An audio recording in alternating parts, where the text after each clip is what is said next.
Čau Števko, daj mi sekundu.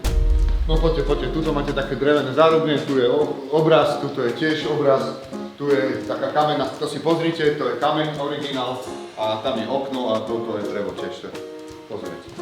Áno, hej, 0,4 frakciu, hej, 15 kubíkov potrebujem, aj ohýbačku plechu, hej, daj mi sekundičku, no poďte, už je dosť, tu poďme ďalej. No v tejto miestnosti po pravej strane neoklasistický klavier, tu si treba všimnúť analogové hodiny s rímskymi číslami, tento sekretár je zaujímavý, to je zloček, ktoré je a toto je naozaj ako to ďalej, viete, a tu treba povedať. Jaká myšlí?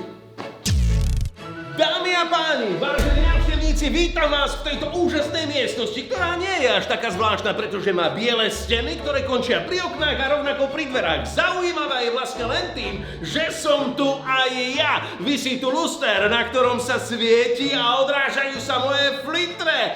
Takže je to úžasná miestnosť. No a toto je moja najobľúbenejšia miestnosť, ja to tu milujem, ja to volám parožiareň, iba ja, hej. A moja žena sem chodí utierať prach, ja som jej minule zaplatil, chodila zlomila mi kapra, no tak som musel lepiť kapra. Čo ešte zaujímavosť, v tamtom rohu moja babka 17.6. požiadala detka o ruku, to je neuveriteľné. Tu sme to museli vylomiť, aby taďal to mohli koni chodiť. A čo je zaujímavé, tieto hodiny, ktoré tu vidíte po pravej ruke, bude tu naozaj ruke, ale bezrečí.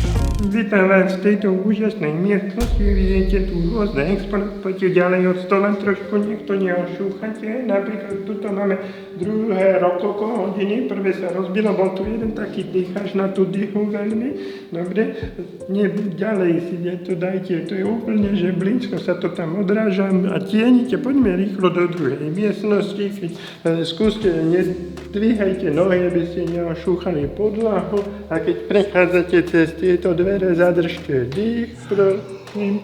Nachádzame sa vlastne v druhej miestnosti, vydýchli ste príliš sil, aj vy, tu sa mi zarosilo sklo, dostanete pri výstupe pokutu, tak nechoďte ďalej, tu na tomto koberci môžem stať len ja v špeciálnej obove, nebliskaj tam bleskom, lebo kobercu to neškodí, ale mne na oči, áno.